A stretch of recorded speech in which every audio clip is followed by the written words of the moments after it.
All right, students. Assalamu alaikum. I hope आप सब खैरियत से होंगे. So today we have a very good question or interesting question. And ये question जो है हमारे एक स्टूडेंट की तरफ से है और इनका question है sir, what type of fundamental factor we need to consider on a weekly basis when we do our fundamental analysis or conduct our fundamental analysis, and what type of events or factors should we be watch for on a weekly basis. अब इनका question है कि sir हमें क्या fundamental factors जो है वो अपनी कंसिडरेशन में रखनी चाहिए वीकली बेसिस पे, और जब हम फंडामेंटल्स अपने एनालिसिस कर रहे हैं या कंडक्ट कर रहे हैं एनालिसिस, और कौन से इवेंट जो है जो और फैक्टर जो है हमें अपनी वॉच लिस्ट के अंदर रखनी चाहिए वीकली बेसिस के अंदर. Alright, so very good question, ज़बरदस्त क्वेश्चन है. अच्छा देखिए, पहले तो हम ना इन क्वेश्चन को दो हिस्सों में जो है वो स्प्लिट कर लेते हैं. ठीक है, पार्ट वन इस क्वेश्चन का है कि one can be actual factors. ठीक है, कि एक्चुअल फैक्टर जो हमें जो है वो अपनी कंसिडरेशन में लेना चाहिए अपने फंडामेंटल एनालिसिस के लिए. और जो सेकंड जो पार्ट है इस क्वेश्चन का वो स्पेसिफिकली डील कर रहा है विद द एक्सपेक्टेशंस के, मार्केट की एक्सपेक्टेशंस क्या है उस पर कैसे जो हमें रिस्पॉन्स करना चाहिए. So so that type of factors जो हमें अपनी कंसिडरेशन में लेनी चाहिए बहुत सी करेंसी पेयर्स में, स्पेशली जो मेजर करेंसी पेयर्स जो कि यहाँ पे आपको दिख रहा है, यूरो, डॉलर, एयूडी, जीबीपी.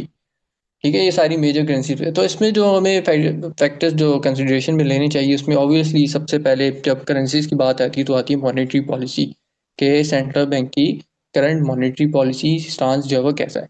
ठीक है, अब सेंट्रल बैंक का मॉनेटरी पॉलिसी स्टांस दो तरह का हो सकता है, एक्सपेंशनरी या कॉन्टेक्शनरी. ओके, इसी तरह सेंट्रल बैंक जो है वो अपने किस साइकिल के अंदर है करंटली.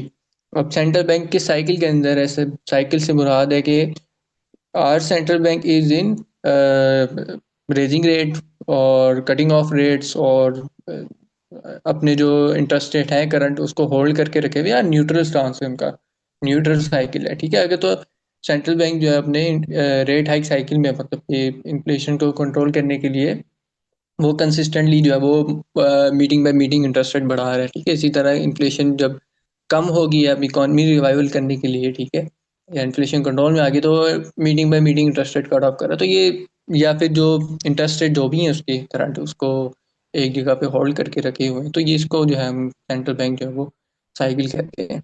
ठीक है, कि सेंट्रल बैंक जो है वो अपनी किस साइकिल में है इसके बारे में जो है वो हमें पता होना चाहिए. ठीक है, तो इसके बाद ऑब्वियसली नेक्स्ट इंपॉर्टेंट चीज़ है वो है physical policy. Physical policy, okay.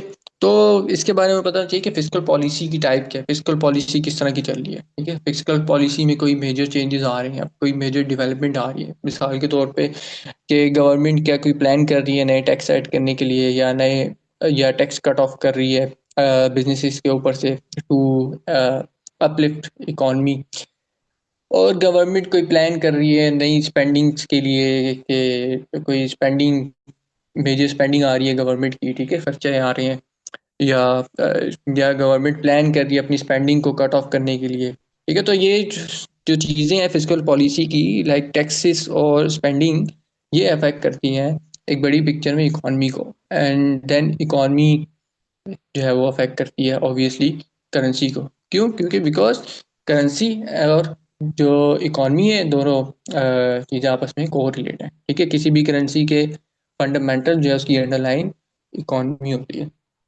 Okay, next चीज़ जो कंसिडरेशन में वो इंटर मार्केट एनालिसिस आपके हमें मेजर करेंसीज के जो को रिलेशंस हैं करेंसीज के आपस में, या करेंसीज के को रिलेशन विद द कमोडिटीज़ और डिफरेंट मार्केट्स, उसके बारे में जो है वो हमें पता होना चाहिए, एंड उसके बारे में हमें अच्छी नॉलेज होनी चाहिए. लाइक इसको आप इन टर्म्स ऑफ ऐसे रखें कि हाई बीटा और सेफ हेवन करेंसीज, इस तरह दिमाग में रख के आप जो है वो अपनी इंटर मार्केट एनालिसिस कंडक्ट करें, क्योंकि ये जो है वो रिलेट करती है with the sentiment of market, sentiment analysis. ठीक है, और सिंक जिस तरह मिसाल के तौर पे एक एग्जांपल आपको दूं कि ऑयल है. ठीक है, ऑयल प्राइसेस. अब ऑयल प्राइसेस जो है वो कैनेडियन डॉलर के साथ उसका कोरिलेशन जो है वो काफ़ी पॉजिटिव कोरिलेशन है. लाइक ऑयल प्राइसेस अगर अपसाइड जाती हैं तो कैनेडियन डॉलर जो है वो फिर वो भी अपसाइड की तरफ जा रहा होगा। एंड इसी तरह जो ऑयल प्राइसेस है उसका नेगेटिव कोरिलेशन है विद द जापानीज येन। ठीक है, अगर ऑयल प्राइसेस जो है वो गिरती हैं तो जापानीज येन भी जो है वो अप्रिशिएट करेगा। एंड अगर ऑयल प्राइसेस अपसाइड जाती है तो जापानीज येन जो है वो वीक होता हुआ दिखेगा। तो ये जो आपके इंटर मार्केट एनालिसिस है या जिसे हम क्रॉस मार्केट एनालिसिस भी कहते हैं, इसके बारे में आपको जो है वो नॉलेज होनी चाहिए। और ये फिंगर जब शुरू में आपको मुश्किल लगती है, जब आप इसके साथ यूज टू हो रहे हो, तो ये फिंगर टिप्स पे होती है चीज़ें। देन जो चीज़ कंसिडरेशन में होनी चाहिए वो है जियो पॉलिटिकल कंसिडरेशंस। अब जो जियो पॉलिटिकल कंसिडरेशन है इसमें ट्रेड डील्स, कोई ट्रेड डील्स चल रही है दो मुल्क के आपस में जिसकी आप करेंसी ट्रेड कर रहे हैं, ठीक है, या ओके जिसकी आप करेंसी ट्रेड कर रहे हैं, या फिर लेट्स से यूरोप और यूएस की कोई ट्रेड डील चल रही है एंड उस ट्रेड डील का जो है वो बेनिफिट और किसी मुल्क को भी होगा, ठीक है, तो उसकी आपकी कंसिडरेशन में होना चाहिए वो डील के बारे में। इसी तरह ट्रेड वॉर्स मतलब कोई मुल्क दूसरे मुल्क के जो इंपोर्ट एक्सपोर्ट या ट्रेड्स करता है उस पर टैक्सेस बढ़ा दे या टैक्सेस कम कर दे, इस तरह की। या फिर कोई इन किसी दो मुल्क लाइक चाइना और यूएस के आपस में निगोसिएशन चल रही हो टैरिफ्स को लेके, ट्रेड टैरिफ्स मतलब टैक्सेस को लेके ट्रेड्स के ऊपर, तो ये जो है वो जियो पॉलिटिकल कंसिडरेशन में आती है। और फर्दरमोर जो है वो एक्चुअल वॉर, कि भाई दो मुल्क के आपस में जो है वो एक्चुअल में जंग हो रही हो। अब लाइक जिस जब इसकी एग्जांपल ऐसे देता हूँ कि जिस रशिया यूक्रेन की वॉर स्टार्ट हुई, तो उस टाइम क्या हुआ। अब जो यूरोप है वो अपनी जितनी भी एनर्जी रिसोर्सेज हैं या नीड है वो सारी रशिया से लेता है, ठीक है, रशिया से परचेज करता है, गैस होगी या ऑयल वगैरह हो गए। अब क्या हुआ, जब रशिया यूक्रेन की वॉर स्टार्ट हुई, रशिया पे सैंक्शन लगी तो वो यूरोप के लिए मसला बन गया। और उस टाइम था अभी विंटर, और विंटर में अब क्या हुआ, यूरोप में जो है वो एनर्जी शॉर्टेज होगी, जिसकी वजह से क्या हुआ, डिमांड ज़्यादा थी, रशिया पे सैंक्शन लगने की वजह से मार्केट में सप्लाई उसके अगेंस्ट में थी, तो ऑयल प्राइसेस जो है वो स्काई रॉकेट करी, 120 130 बैरल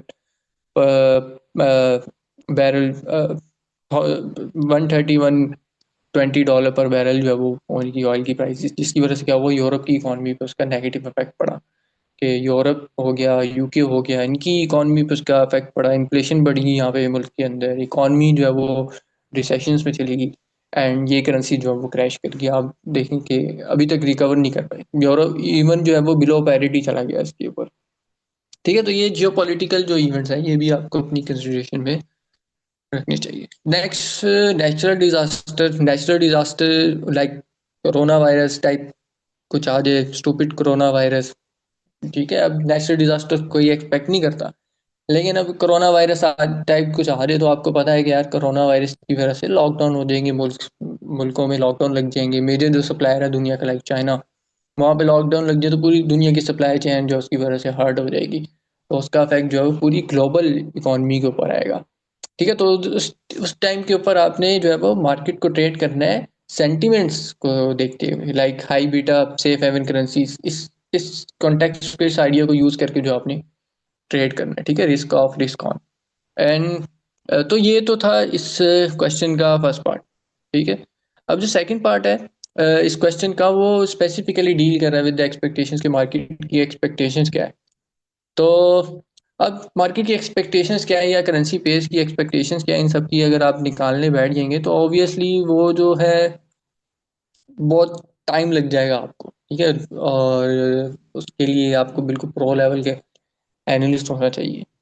तो इस चीज़ के इस टाइम को कट ऑफ करने के लिए अब जो जितने भी एनालिस्ट हैं इंस्टीट्यूशनल, ठीक है, इन्वेस्टर्स, इंस्टीट्यूशनल ट्रेडर्स जो हैं, या स्मार्ट मनी ट्रेडर या बैंक्स में बैठे हुए जो एनालिस्ट या ट्रेडर्स हैं, या जो अपने ट्रेड आइडिया पिच कर रहे थे, वो जो है एक फीड यूज़ कर रहे होते हैं, न्यूज़ फीड, जिसको हम कहते हैं टर्मिनल।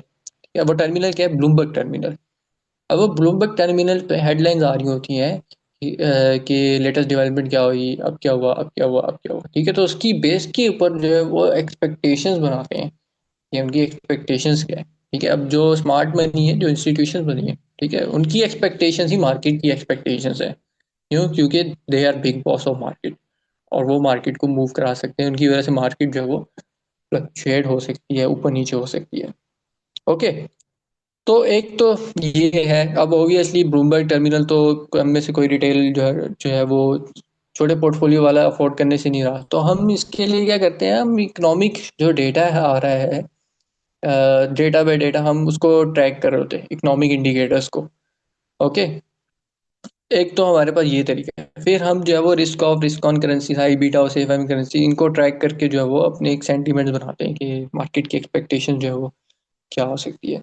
इसके अलावा जो है वो आप इकोनॉमिक डेटा को ट्रैक कर रहे हैं, आप सेंट्रल बैंक की मॉनेटरी पॉलिसी वगैरह देख लें, आप जो है वो देख लें सेंट्रल बैंक अपने किस साइकिल के अंदर है, एंड इकॉनमी किस साइकिल के अंदर है, तो इससे भी आपको आइडिया हो जाएगा इकोनॉमिक साइकिल को देख के कि कौन से डेटा जो है वो स्मार्ट मनी के या जो आपकी मार्केट है उसके फोकस में है। ठीक है, तो उसकी अकॉर्डिंगली आप जो है वो एक्सपेक्टेशंस को ट्रेड कर सकते हैं। अब जिस तरह जब भी आप इकोनॉमिक कैलेंडर के अंदर जाएं, जिस तरह मिसाल के तौर पे इधर हम फॉरेक्स फैक्ट्री ओपन कर लेते हैं। अब फॉरेक्स फैक्ट्री में ना आपके पास ना जो इकोनॉमिक डेटा आ रहे होते हैं वो, या कोई भी आप इकोनॉमिक कैलेंडर खोलेंगे ना फ्री, तो उसमें आपके पास जो है वो डेटा जो आ रहे होते हैं वो होते हैं प्रीवियस, फोरकास्ट और actual. Okay. Previous means last month क्या डेटा आया, प्रीवियस डेटा क्या था, फोरकास्ट मतलब ये फोरकास्ट जो होता है ये होता है मार्केट की एक्सपेक्टेशंस। अब जो इस इकोनॉमिक कैलेंडर के ऊपर जो डेटा आपको शो हो रहा है, ये डेटा शो हो रहा है कंपोजिट ऑफ या average of market highest expectations क्या है डेटा की, और जो लोएस्ट एक्सपेक्टेशंस क्या है मार्केट में जो बैठे हुए एनालिस्ट है उनकी, उनके एवरेज है ये डेटा। ठीक है। एंड उसके बाद जो है हमारे पास जो है वो एक्चुअल डेटा आता है। ठीक है, तो अगर लेट्स से मिसाल के तौर पे इसकी एग्जांपल ऐसे देता हूँ आपको कि नेक्स्ट वीक सीपीआई का डेटा आने वाला है। ठीक है, तो हम देख रहे हैं कि जो इकॉनमी साइकिल है वो रिकवरी साइकिल है। तो रिकवरी साइकिल में सेंट्रल बैंक जो है वो ज़्यादा फोकस्ड होगा किस पे, जीडीपी के ऊपर और एम्प्लॉयमेंट के ऊपर। ठीक है, कि मैक्सिमम लोगों को एम्प्लॉयमेंट दे और ग्रोथ हो इकॉनमी के अंदर।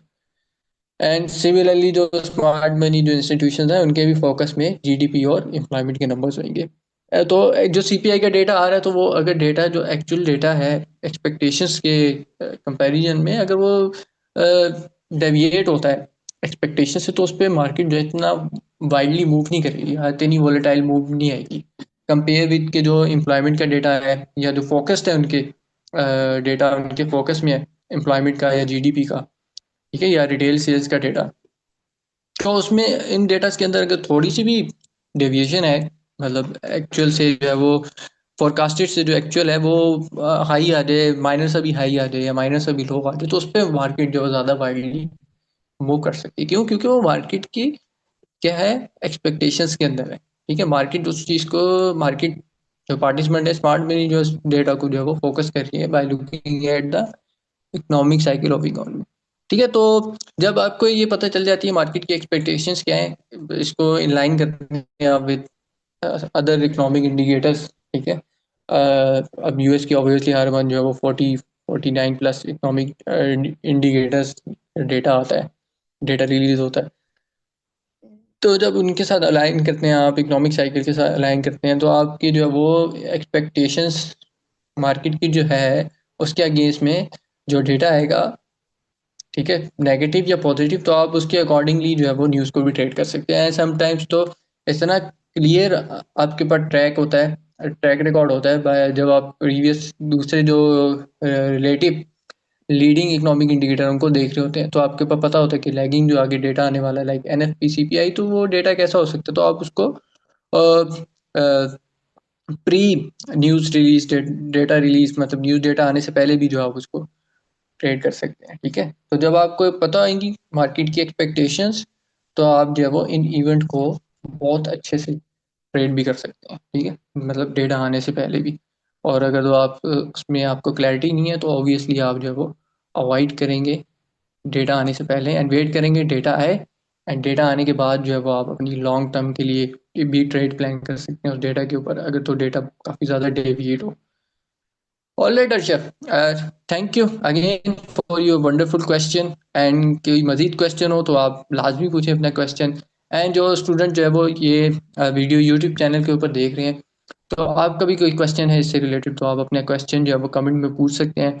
और अगर तो आप लोग चैनल पे जो ये वीडियो देख रहा है नया है तो बेशक करें, चैनल को आप सब्सक्राइब कर लें, बेल आइकॉन प्रेस कर लें, लाइक बटन हिट कर लें, इस वीडियो को लाजमी लाइक करें ताकि नई आने वाली जितनी भी वीडियोस हैं आप उससे अपडेट रहें। और इस चैनल के ऊपर जो है हम इंशाल्लाह ताला बहुत ही आउट क्लास किस्म का एंड प्रोफेशनल लेवल का जो फंडामेंटल कंटेंट है वो हम अपलोड करेंगे एंड अपनी स्ट्रेटजीज भी जो है इस चैनल के ऊपर डालेंगे। सो स्टे ट्यून्ड, अपना बहुत ज़्यादा ख्याल रखिएगा। अल्लाह हाफिज़।